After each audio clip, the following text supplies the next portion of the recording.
Hello, everybody. Belated Merry Christmas and a Happy New Year. Welcome to the Next Play podcast with Sean and Arch here. Sean via remote satellite today. He's in Dallas, Texas, getting ready for the college football playoff, Alabama-Cincinnati. That should be a great game. Hopefully everything goes well there. Two things. I think number one, what we wanted to bring to the table today was two great offenses from Kansas and Purdue, and two of the premier perimeter players in college basketball, maybe arguably two first-team All-Americans that are operating on those two teams, in Agbaji and Ivy. And as we talk about these two teams, how their offenses are different, similar in the same ways, but also how they can carry them a long way. And they're both Final Four good teams, and I think both of them are terrific on offense. But before we get into the breakdown, all that, I think let's talk about the elephant in the room. Sean, from your perspective, my perspective, watching college basketball the last week and a half, and then as we head into January, where we're at is incredibly obviously disappointing for everyone. It's nerve-wracking, I'm sure, for the players and the coaches, the leagues.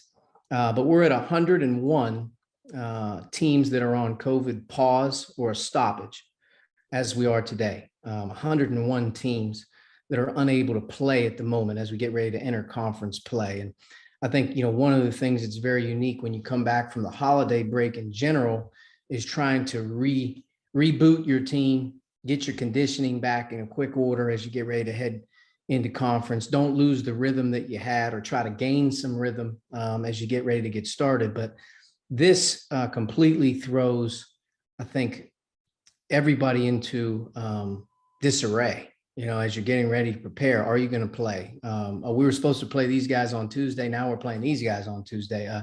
There's a lot that's going to go into the next month. And I think, from our perspective, especially get your point of view where we're at right now, and what staffs, players, teams, trainers, everybody, administrators, leagues, what they're going through right now has got to be very challenging. Yeah.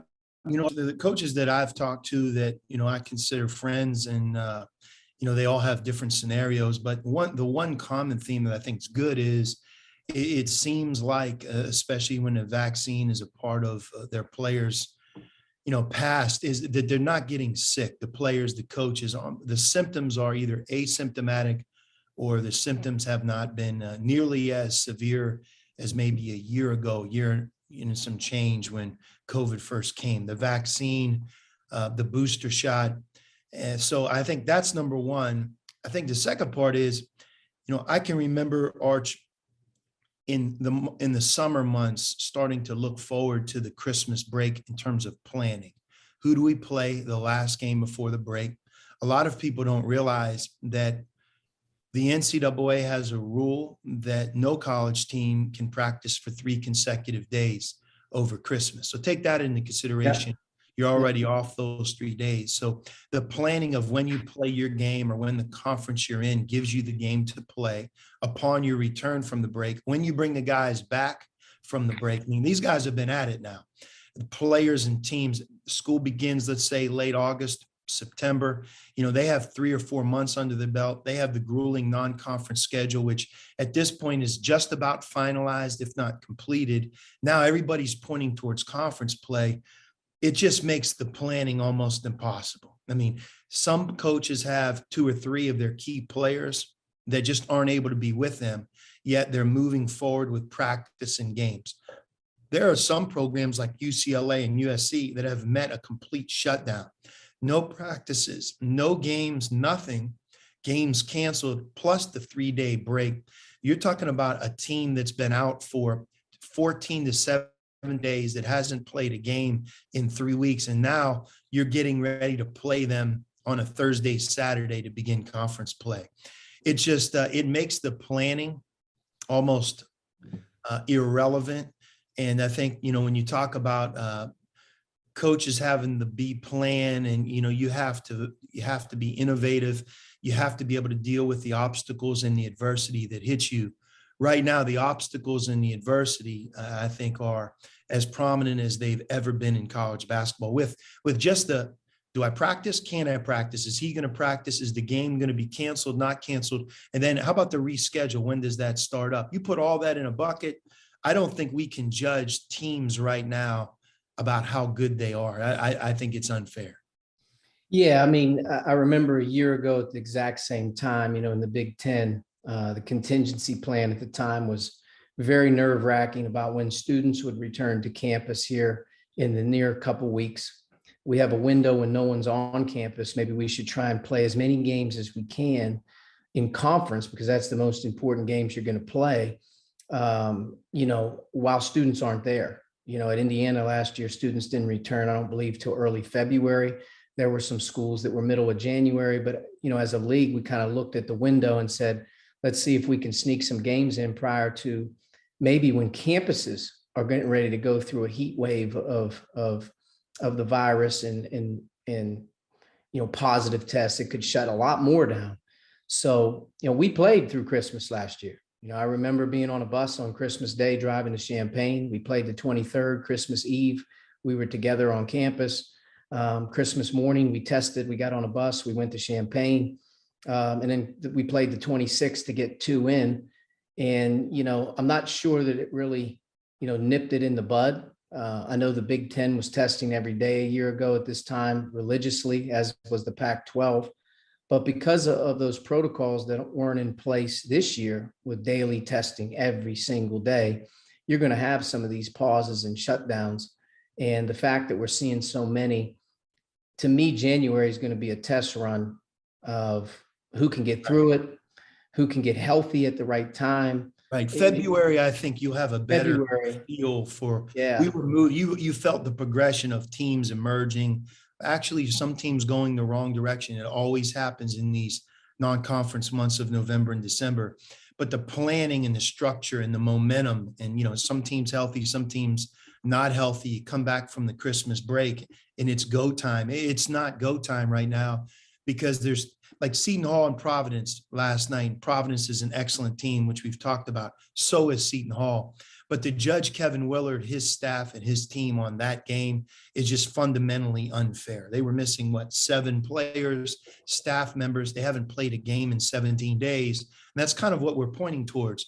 You look at that, the efficiency of that game, it's not what it would have been if everything would have been smooth without COVID. But let's end, Arch, with how we began with this, and that is, the good news is it seems like when COVID strikes, the symptoms aren't as severe. There's a lot of guys that are asymptomatic.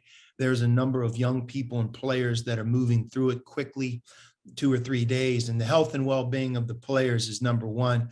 Once I think everybody has a feel that, okay, we're all right, then I think to your point, February will represent more normalcy, and I think we'll get a better understanding of who is who in college basketball. Unfortunately, as teams move forward, I watched Tennessee at Alabama last night.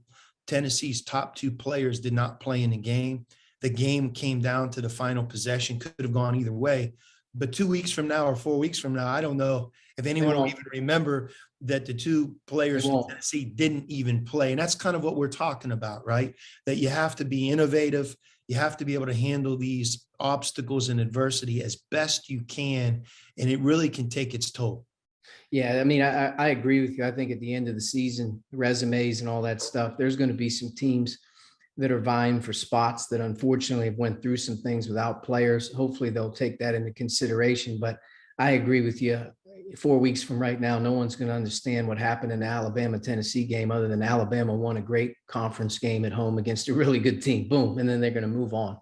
And I think that we've said it from day one. It's a big reason that we launched this podcast, is just to kind of give our perspective as coaches and players that have been in college basketball.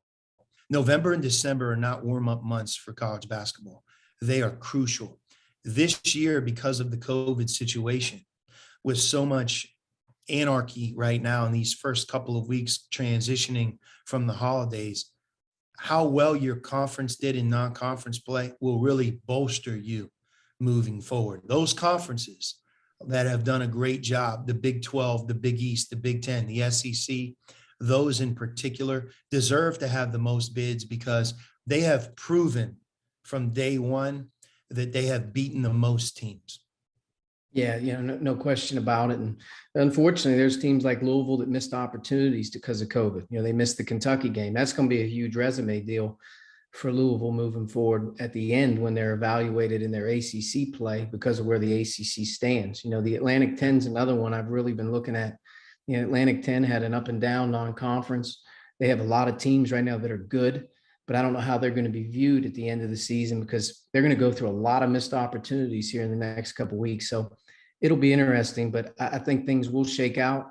And I think that, some of the teams that have been able to navigate this all the way through and haven't missed games or haven't had guys miss, they're obviously doing something right. And we'll see moving forward how it continues to play out. But I think two teams, though, as we get started here, as we get ready to go into conference play, we've talked about, offensive efficiency in general, but Purdue and Kansas are two of the two best offensive teams in the country. They are year in and year out. They do it different ways, and they have similar philosophies of working inside, but they also have had tremendous perimeter players, stand out here early in the year. But those two teams, to me, year in and year out, have a way of doing it. But this year's two teams with Kansas and Purdue, their offenses can carry them a long way. They have great personnel and they have great coaches. And we look at those two teams, Sean, Kansas in particular, as we get started, Abaji, right now he's playing at an elite level. I mean, he really is. He's probably, if not the best or first team All-American, he's one of two guys that I believe are the best off guards, not true point guards, not combos, but off guards, wing players that stand out. Him and Jaden Ivy as, two of the best. And as we look at Kansas and how they build around them, I think what we can do is we can talk about Abaji, what he's doing numbers wise, how he's playing, and then look at Kansas offensively, how they're doing things, and why they're rated so highly right now from an offensive perspective. And, let's take a look, right now at Kansas first, and then we'll bring in Purdue, and then we'll talk about the two of them. So first deal up, we're going to bring up Kansas here, and I think we'll center what we're doing right now around Abaji first, and then you can take them through some of the things that we've noticed here about their system as the non-conference has played out. Okay. Yep. First things first on Abaji, if you just stop for 1 second, Arch, if you could stop the clip, is I think the best players that I've coached, you don't need to call a play so they can score. Right. Those players that tend to beg for plays or you look at as having to call their number to create a good shot for them, they're important pieces to a bigger puzzle. The studs, the All-Americans, the guys that are the best players in college basketball, they score by just playing the game. And that's really what stood out for me in watching Kansas and Abaji here through their non-conference season. A couple of things that are important. One, he shoots almost 50% from the three-point line. He shoots 48% from the three-point line. He shoots an astonishing from two as a perimeter player, 64%. He's 58 for 93 from two, Arch. Yep. And then he's a 70% free throw shooter. As a matter of fact, if he rises his percentage from the line, I think you have arguably maybe the most efficient perimeter player that's playing in college basketball. But when you watch how he does it, and this is what I really wanted to show, just watch how important it is, Kansas's pace and tempo, right? They play a fast tempo. They're top 30 in the country right now. And it's tough to deal with him because he gets so much in just the freedom and flow of the game, but in particular in transitions. You can let them run. Here's their 4-out, 1-in flow game. And you see any time that he uses a ball screen, you cannot go under. And Arch, if you could stop it real quick, you and I know you can draw up a lot of good plays on a napkin. And if they involve a pick and roll or any type of on-ball screen, if the player using the on-ball screen can't stop behind the screen and shoot it, he's not a threat. There's no fear of him shooting the ball. The play doesn't work. And I think when you just look at him, and he's not their primary ball handler, but anytime that he uses a ball screen and you run into it, you have a bad switch, which you're about ready to see, or you go under, it's in. Again, he's shooting 50% from three, but he makes everybody else better because of that component. Again, spacing, 4 out, 1 in. Look at Kansas's spacing. If you could go back right there. Why is their spacing so great? They have 4 perimeter players in the game at one time, but here he is in the left corner, and you have to account for him. As you can see, his man runs in to take away the roll. He's irresponsible, and Remy Martin throws a great pass, but you always have to account for where he's at. He's not a one-trick pony either, and get to that, but here's strong action. Again, this develops against Michigan State in transition as his man runs in to tag the roller. If you give him any type of space, it's in. So when he stops behind screens and just his spacing component, it's amazing what he brings to the table. Now, the last part, and this is where Kansas is at their best, defense to offense, pushing the pace, really trying to get him out in space. I think the analogy that I would use, Arch, is a lot of, if you go back to that last clip, a lot of the football coaches are going to their key skilled players, and they talk about throwing them the ball, getting them the ball in space. You know, a lot of times it's not complicated. It's almost like spacing, and then let's see if they can tackle this guy. Kansas does it for Agbaji in transition. There's an advanced pass 3, a great pass by Remy Martin up the sideline. Here he is using his dribble, going full court. You know, he doesn't depend on his teammates getting him shots. There he rejects a side ball screen and goes coast to coast, right to left crossover or spin, and then boom, he's at the rim. As you can see, not one set play to this point. Here's your defense to offense again. Yeah, they get their hands late in the half against Michigan State. Watch, it's a quick advance pass. Great players have a way in space of being able to get fouled or score. One thing about Kansas defense to offense, you know, it's such a misnomer of playing fast that the guy with the ball's fast. You know, the pass ahead is so, you know, hard to get a team to accept sometimes. I think Kansas does a great job, and you can tell because their guys run. They know they're going to get it, and they advance it as well as anybody early. So you see him here, he's at the rim. The next one, he doesn't have to run to the three-point line. Again, he's not a one-trick pony. He's not just a three-point shooter. Here, he just outruns Michigan State, and that's their Brown, who's a very good player. Again, spacing. He almost is the point guard on this play, and their 2 wings go defense to offense. Here's, if you could go back, one of Bill Self's favorites after a timeout underneath out of bounds, loves to throw lobs to his best players. This is the first clip of actually Bill Self calling Agbaji's number. So a little fake lob there by Brown, a great screen. Michigan State trails, and it's passed to the front of the rim. You know, he's not small. He's not a 6'2" guard. I mean, he's 6'6". He can jump and run. And again, statistically, you see the numbers that we talked about, right? I mean, from behind the arc, but also inside the line. So when you keep going to Kansas, the next phase that I want to show you is, if you could just stop at Arch, is just 5 clips, okay? What I think they do as good of a job as any team is they blend quick hitting set plays. They love to run them after timeouts and dead balls, but they have this 4 out, 1 in flow, right? So again, you can't really scout the flow. The ball is moving. There's 4 perimeter players and 1 big. And yet when they call their sets, they're incredibly efficient. Here's a couple sets here early that you'll see that they move the ball and they're calling a player's number. So a little misdirection, it kind of looks like the flow. And then all of a sudden, if you just kind of stop it here, there's a side ball screen. And now they use their spacing. Again, 3 3-point shooters on the left side, right? In particular, Brown and Agbaji is 2 of them. Remy Martin's a good shooter. So when you look at this side ball screen right here, he has the ability to turn the bend. Why? Because the 3 defenders have to account for the players they're guarding. As you can see, they're reluctant to run in. And a great cut at the end there by Abaji, another real key here.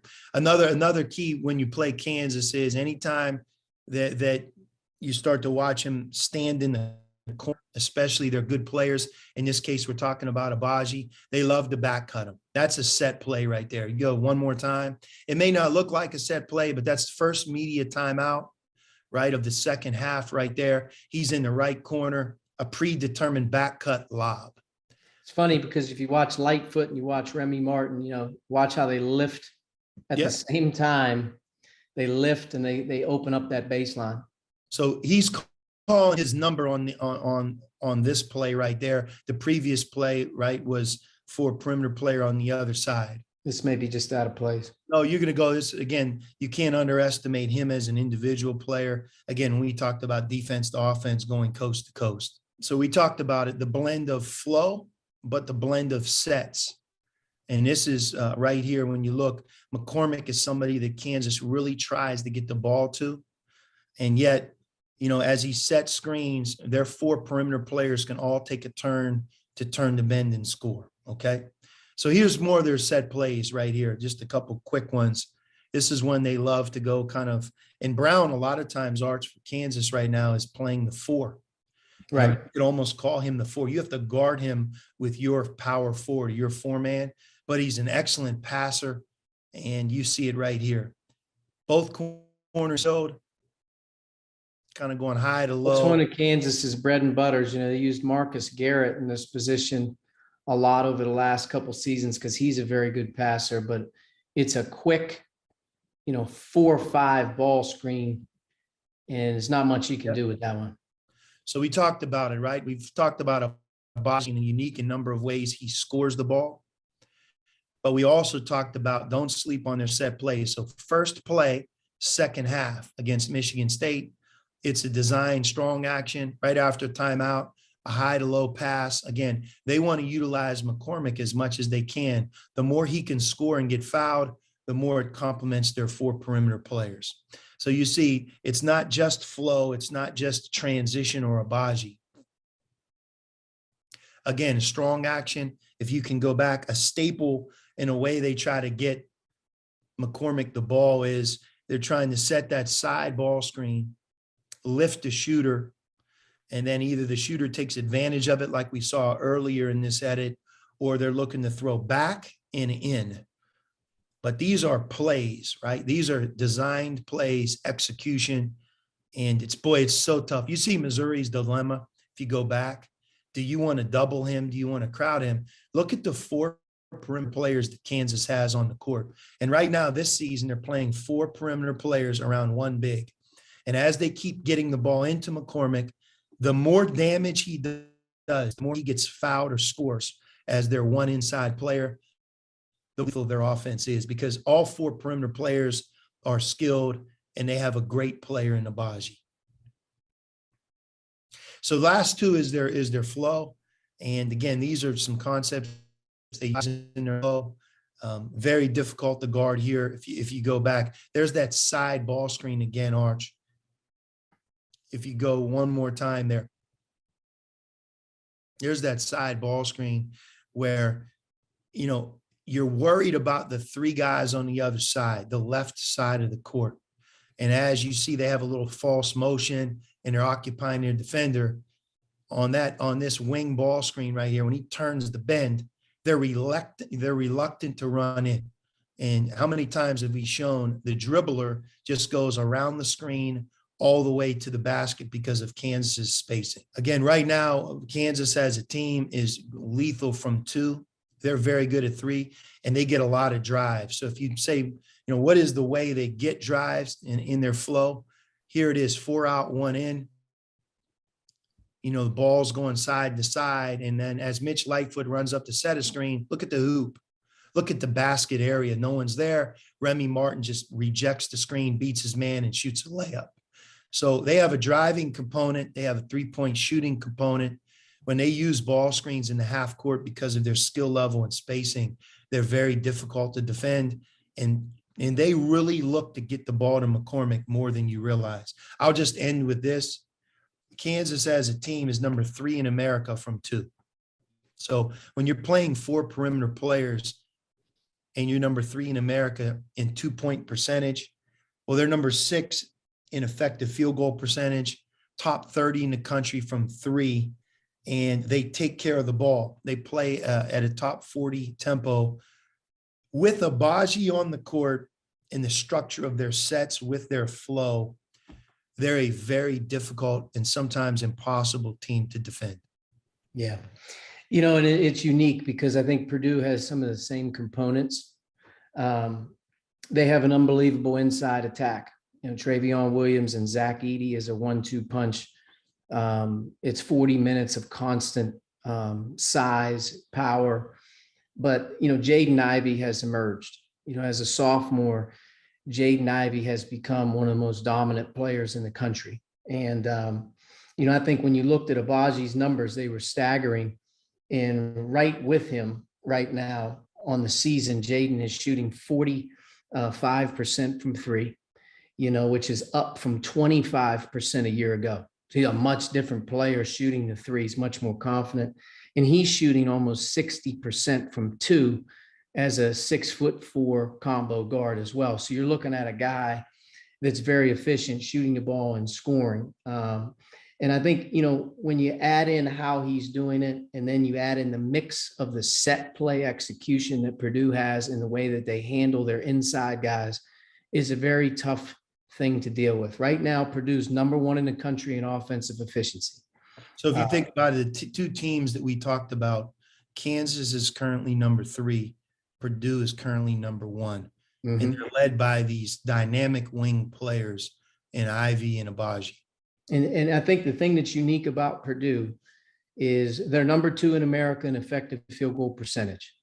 They're shooting number 41.5% from 3, and they're shooting 59% from 2. Both are top 5. Astronomical. And the thing that's unique about Purdue this year, not as unique, but they're number 5 in America in offensive rebounding percentage. So not only are they efficient in what they're doing, they're smashing you on the offensive glass as well at almost 40% per game. And they're getting to the line as well in the top 25 in the country in terms of free throw rate. So they're not one-dimensional, shooting a ton of threes, only play power ball. They've kind of got it all going. And if you said to me, hey, you've watched Purdue for a while here, what's the difference in Purdue this year with the same personnel really than they had a year ago? Purdue struggled to shoot the 3 consistently in the last couple of years. I mentioned that Ivy was at 25%. This year as a team, they're top 5 in America in 3-point shooting as a team. And last year they were 181. So if you want to, what's the big difference? Purdue, multiple guys right now, Isaiah Thompson, 52%, Ethan Morton, 50%, Mason Gillis, 47%, Ivy, 45%, Stefanovic, 44%. And Brandon Newman, who shot 39% as a freshman last year, is only shooting about 35 this year. But you're looking at 6 players on the floor at one time, surrounding those 2 mountains inside that are shooting over 40% from 3.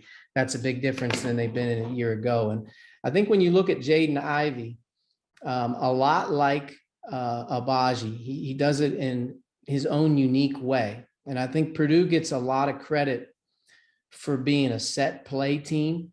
But the thing that's different about Jaden Ivy this year compared to a year ago, or, in past, a lot like Carson Edwards, they want the ball in his hands off a defensive rebound. One, he's a great defensive rebounder as a perimeter. He does not outlet the ball. He's what we would call a pusher. He's gone. And the second thing is they'll outlet the ball to him a lot as the initiator of their push because of how lethal he is in transition. And what he's doing a lot more of this year is he's shooting the ball a lot like Carson Edwards was on the dribble. He didn't do this a year ago as much, and he's shooting it at a good clip. You can see the interference. He calls for the drag here, and that's an NBA top of the key 3. And, right now, if you watch him in transition here, he initiates the break, boom, and then he filters back. It's another NBA 3. He's shooting 45%. A year ago, he was shooting 25%. There's a big reason why he's huge difference maker for them right now.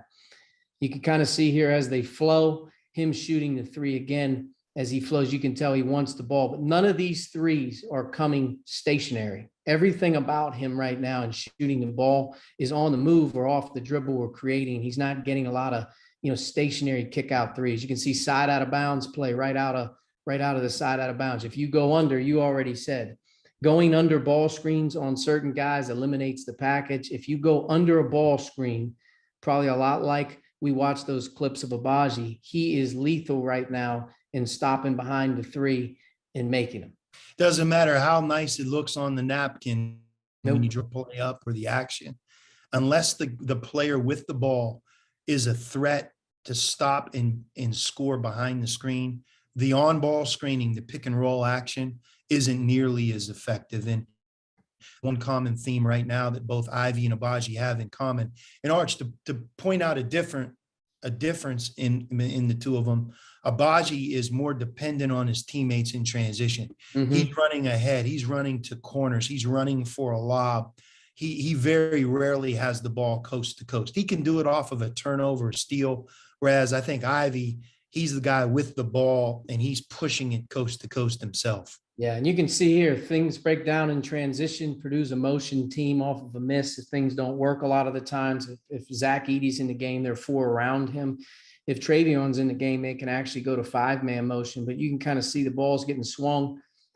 And, now is this the player?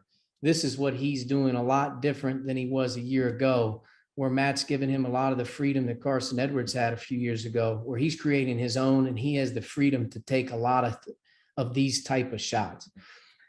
That's the difference, I think, in what he's doing right now is he's shooting a high percentage from three. So you can't say back off. You have to find them. You have to do things. But in transition, he's what college basketball's version of what Russell Westbrook looked like at UCLA and early at Oklahoma City. If he has the rebound or he gets the outlet on the push and you can corral him or stop the ball, it's over. He is not passing. He is all the way to the basket. It is coast to coast, rim to rim, paint touch to paint touch. You can watch missed shot, his ball, it's over. I mean, he is full throttle downhill and he's impossible right now to stop in transition. This clip right here, if you want to say, why would you say Russell Westbrook? There's very few players that I've seen that can create this much ground, this fast, and this explosive off the bounce in transition. I mean, just watch the clip if you want to see what stopping him in transition is like. He's a nightmare in transition. Now he's added the three-point shot, but to me, Purdue's done a great job, and a lot like Abaji off the ball. He gambles, he steals, he's athletic, and he creates a lot of momentum plays for Purdue defense to offense. These are highlight reel plays that change the game. They're sort of pick sixes almost. Arch, in Purdue, when you talk about March Madness and, can they get to the Final Four? Of course. Can they win the national championship? Of course. The one different ingredient that they have because of Ivy is getting the easy ones. In March, when the game slows down and good teams and great teams are only remaining on the schedule and the court is neutral, the game, it becomes more 5-on-5. The team that can get those easy ones, a tip dunk, right? Like you're showing right here, a steal coast to coast dunk, being able to catch the ball off the rim and go coast to coast, where you're able to get 6, 8, 10 points of these easy baskets because of your talent. Ivy gives Purdue this dimension where in the past, I don't know if some of their best teams have always had that dimension.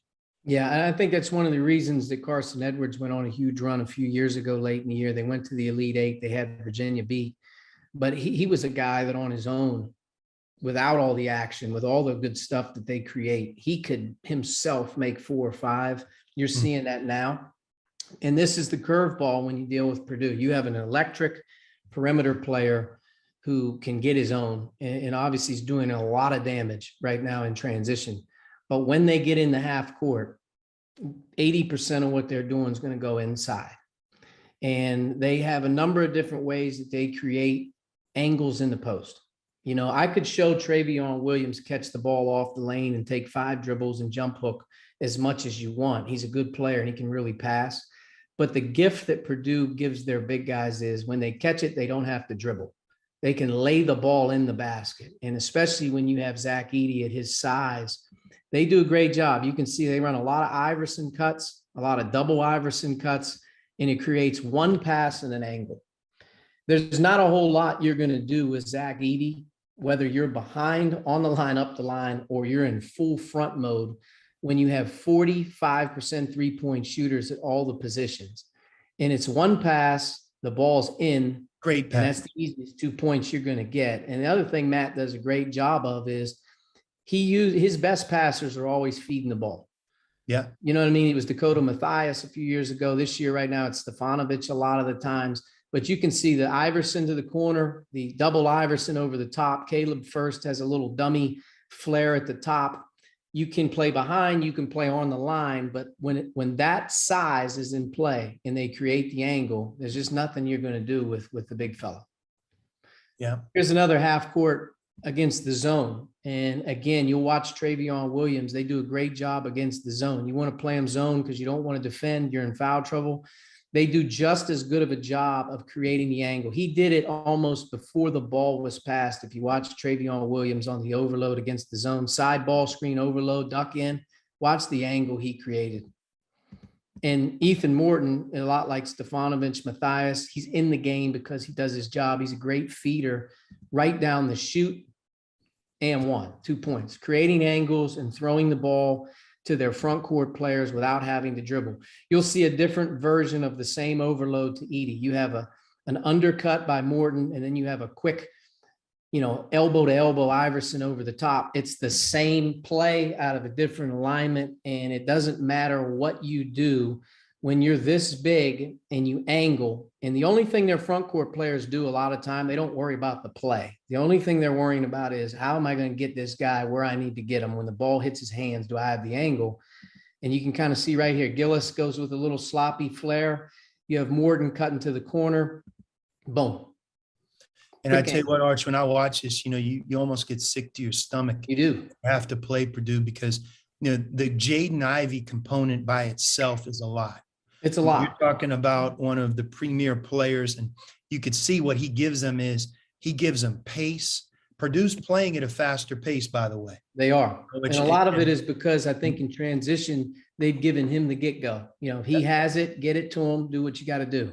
But he can break you down in a different way. And then obviously where Matt Painter's always been great is when the game's 5-on-5, his execution in the half court, running his sets, getting the ball to his best players in the right position. Nobody's better at that, but he didn't always have the first dynamic with it, which is Jaden Ivy and getting those easy baskets I talked about a little bit ago. I mean, when you're in late March and you're playing for the Sweet 16 to go to the Elite Eight or the Final Four, however many easy baskets you can get will determine a lot of times whether you advance or not. They have a player on their team, regardless of how beautiful their plays are, that can beat you in a different way. And then when you add these plays with that size and execution, that's why, like you said, they're the number one offensive team in college basketball.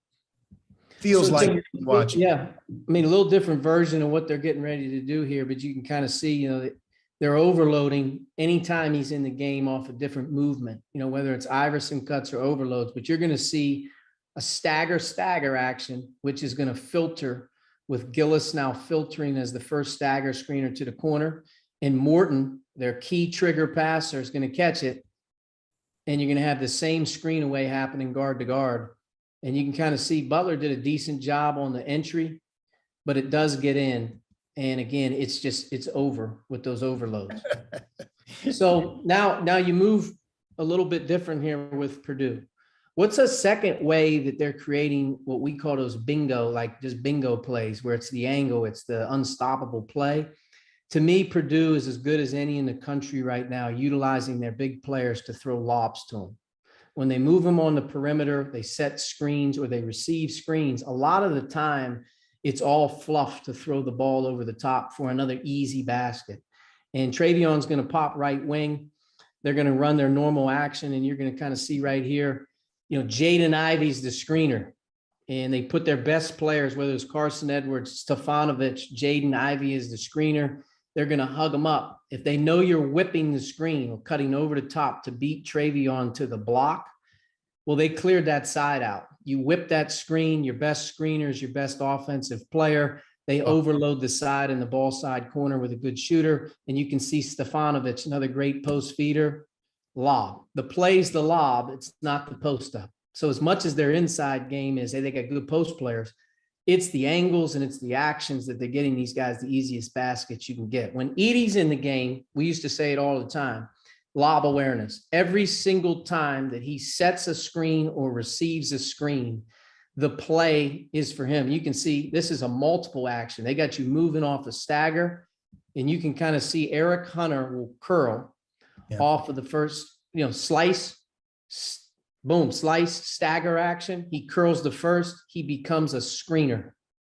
And they lob to Edie, which is the easiest play. He's going to get 2 to 4 of these dunks a game because Archie, he's a go back to that play right there. One thing that's great, if you press stop right there, if you watch the design of the play, Purdue, their guy using the stagger right now, he's a cutter. And when he's a cutter, what your job is guarding him is to chase the cutter, right? To trail, to prevent him from scoring. So he's a cutter. So if you watch his defender, he's trailing, he's chasing him because he looks at him as a scorer. Well, all of a sudden he goes from a scorer to a screener. So look at his man. The guy guarding him can't help on the back screen. Why? Because he treats him as a scorer. He's chasing the cutter, and boom, it's a great design. And obviously, if you have somebody that big, very difficult to defend. Right. So, I mean, that's 2 versions of when they're on the perimeter as passers. And this is another one right here. You're going to see this is one of their babies, whether it's side out of bounds, whether it's a cross screen, or whether it's a down screen, because you just saw, Travion pop to the wing, or you saw Zach pop to the top and reverse the ball. So as they're getting ready to move to the perimeter for a catch, their counter is always the reject, throw the lob. Yeah.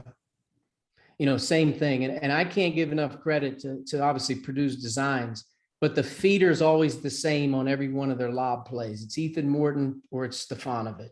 And one of the keys to guarding Purdue, ball pressure.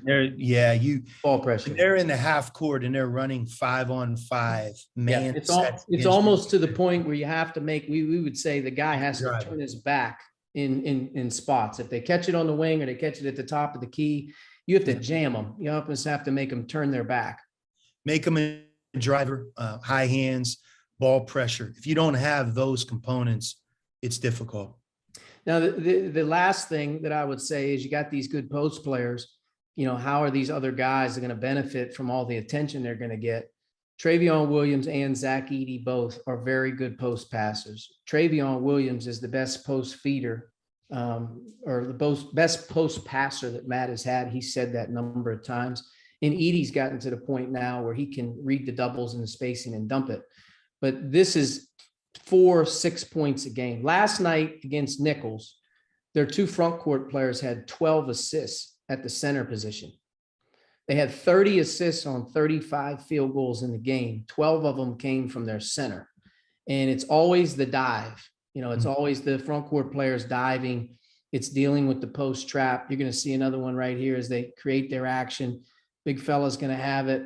They're going to run a little stagger magic action, and they're going to overload the floor and throw it in. When they throw the ball into them, there's a double, it's a slough, it's the paint, and you can kind of see again the dive. They're constantly moving off the ball, getting easy action. So without really just showing Purdue what's making them what they are right now, Jaden Ivey's a much different player in transition than he's been. He's a nightmare rim to rim.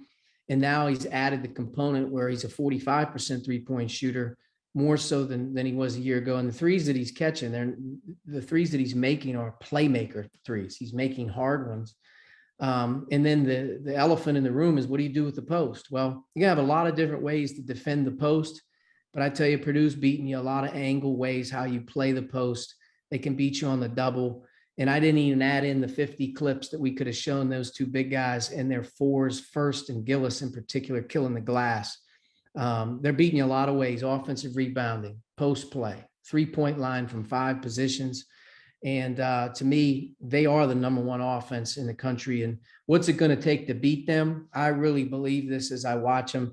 When they get their draws for the NCAA tournament, if they see an Auburn, if they see a team that's not going to allow them to sort of function and run their system, has the best chance of kind of knocking a Purdue off. If you're going to throw a fastball at them 100 times out of 100, I'm telling you, they're gonna bat a high percentage against your defense with how they call offense and how they run offense. They have a lot of answers, but to me, that's why they're the hardest team to guard in the country right now, just in terms of their offensive playmaking ability outside and inside. Well, the other point, just so you repeat it, as a team, they're shooting 41% from three. They're shooting almost 42% from three. They're 5th in the country. If you just did that and you don't have the two big, Herculean players and you don't have Jaden Ivy, we have a team that shoots 41% from three, you're going to be very, very good offensive team. I mean, and that's just one component of a number of them. Yeah, they're impressive. It's interesting, Kansas versus them. They're doing it different ways. Kansas is way more 4 out, 1 in, much more free flowing and flow, a little faster pace, and don't have the firepower inside that Purdue has. Don't call as many sets, but I will say this: when Kansas calls a set play like Purdue, they execute, they strike you. Yeah, it's going to be really interesting to see, how these teams, kind of go in the Big Ten. But the Big Ten is a fastball league.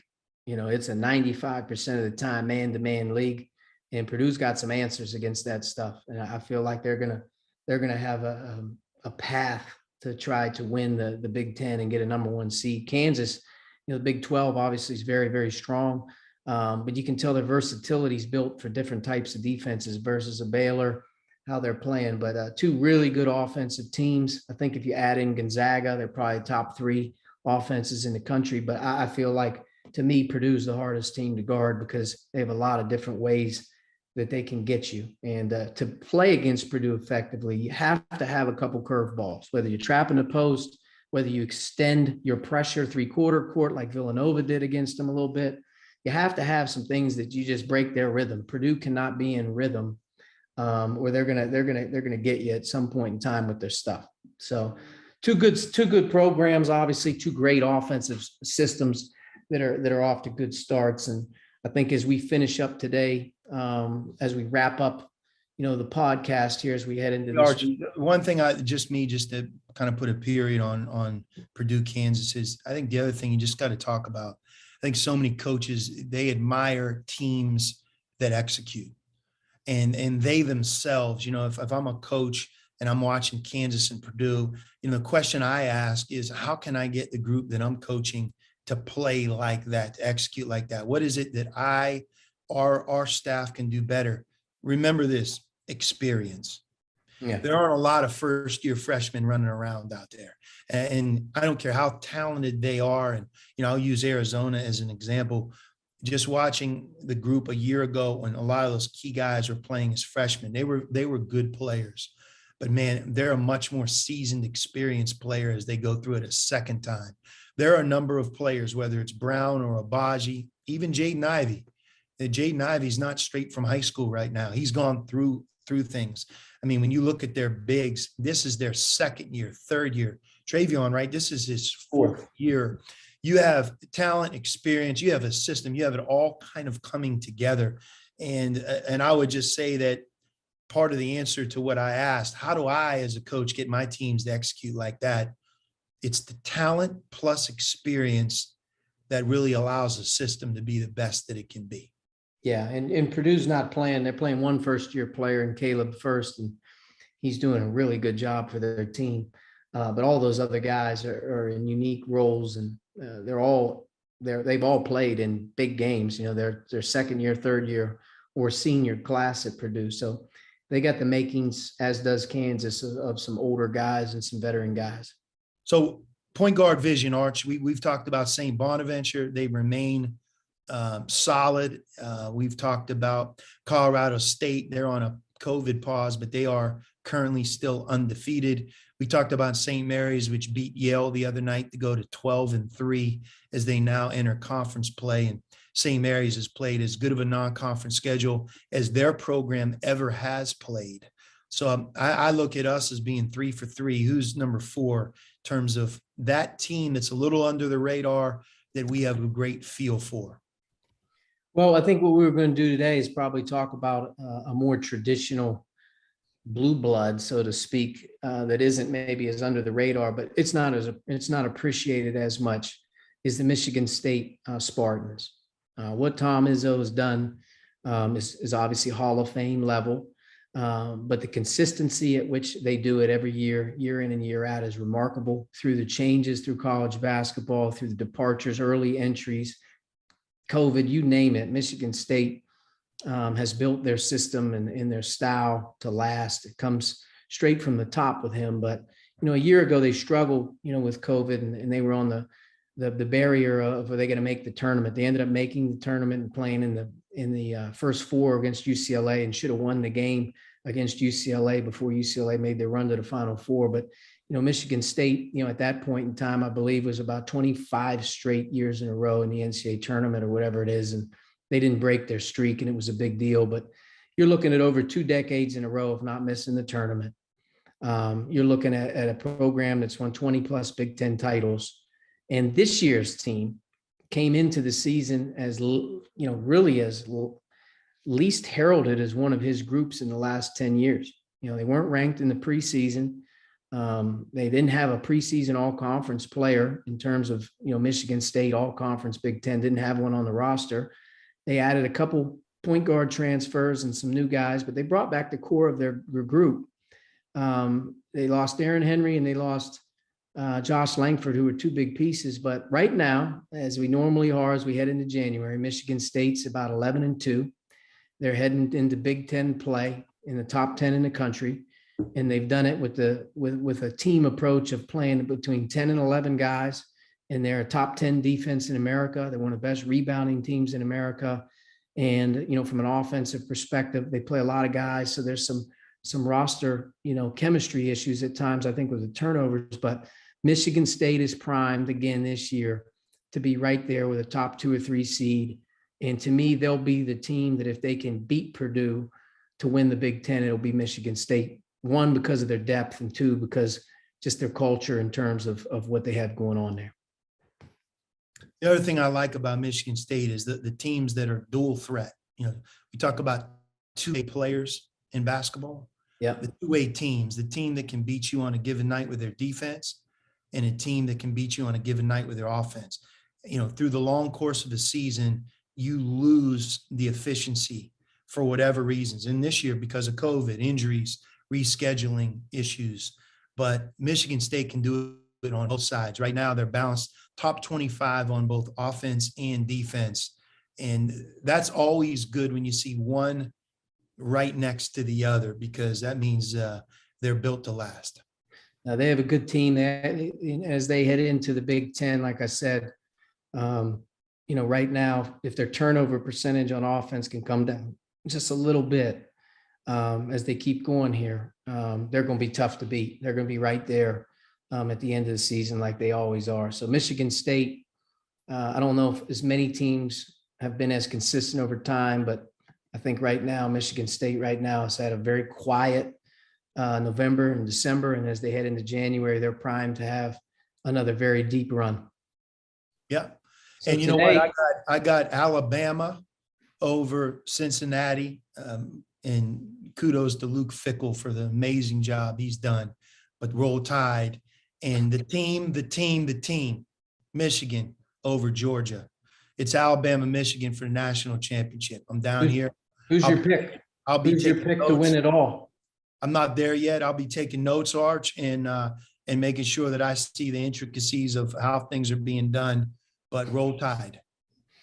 All right, Roll Tide. Well, it's another episode of Next Play. Hopefully you guys enjoyed it. And, Kansas and Purdue, I think, gave 2 good looks there this week to kind of, what they're doing, and look forward to next week as we get ready to do another one. Hopefully conference play gets off to a halfway decent start. Got a lot of teams on pause.